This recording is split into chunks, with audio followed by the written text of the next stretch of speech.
Welcome to our channel. Today we how to uninstall Alfred app on macOS, quick tutorial step by step clearly.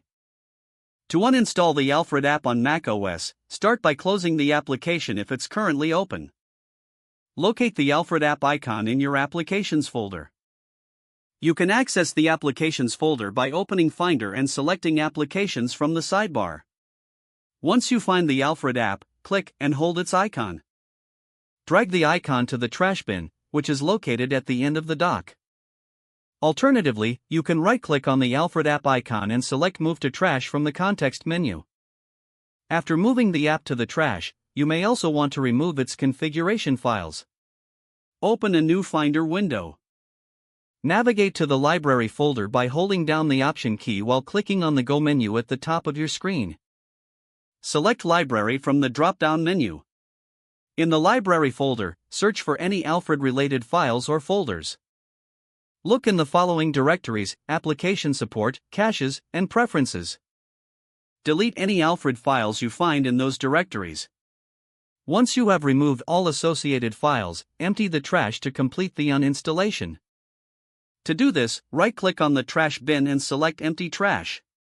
With these steps completed, the Alfred app will be fully uninstalled from your macOS.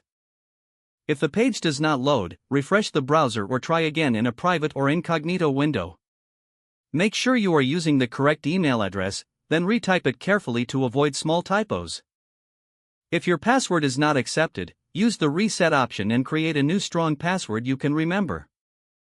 Check your spam folder for verification or security emails, then complete any requested confirmation steps. Enable two-factor authentication if available to improve account security and reduce unauthorized access risk. After signing in, review your profile details so your contact information and settings are accurate and current. If you see an error message, note it down and try again after restarting your device and internet connection. Log out when you finish, especially on shared devices, to keep your account and payment information secure. If the page does not load, refresh the browser or try again in a private or incognito window. Make sure you are using the correct email address, then retype it carefully to avoid small typos. If your password is not accepted, use the reset option and create a new strong password you can remember. Check your spam folder for verification or security emails, then complete any requested Enable two-factor authentication if available to improve account security and reduce unauthorized access risk. Don't forget to like this video and subscribe to our channel for more step-by-step tech guides.